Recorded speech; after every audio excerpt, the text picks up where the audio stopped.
જે ફરિયાદી છે બેન એક 23 વર્ષની છોકરી છે અને એ અગાઉ એક ટ્યુશન ક્લાસીસમાં જતી હતી જેનું નામ છે પોઝિટિવ ટ્યુશન્સ, જે કતારગામમાં આવે છે. અને ત્યાંનો જે ટીચર છે ભાવેશ વસોયા કરીને, એમની સાથે ઓળખાણ થઈ ક્લાસીસ દરમિયાન અને ઓળખતો હતો એમને. પછી એમનું ટ્યુશન જ્યારે પતી ગયું અને 10મી એમને પાસ કરી લીધી. અત્યારે તો એ જે છોકરી છે એ જોબ કરે છે.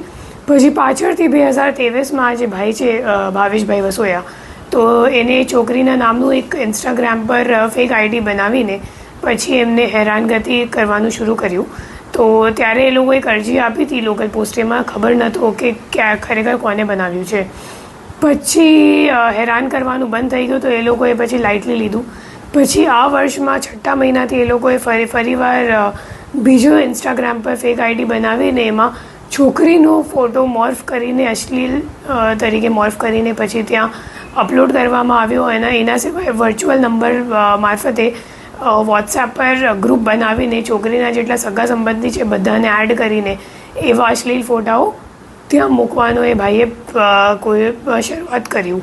તો ત્યારે એ લોકો અહીંયા સાયબર સેલમાં આવ્યા અને અહીંયા FIR નોંધાઈ. અને એના તપાસ દરમિયાન અમે લોકોએ જ્યારે તપાસ કરી તો ખબર પડી કે ખરેખર એમના જે અગાઉના જે ટ્યુશન ટીચર માસ્ટર હતા ભાવેશભાઈ વસોયા, એના પાછળનું આખી પ્રક્રિયા માસ્ટર માઇન્ડ બધું એનું કર્યું છે. અને અત્યારે આરોપી અમે ઝડપી પાડ્યું છે અને આગે પણ તપાસ આમાં ચાલુ જ છે. કારણ શું હતું મેડમ? મને એમ લાગે કંઈક અટ્રેક્શન જેવું હશે.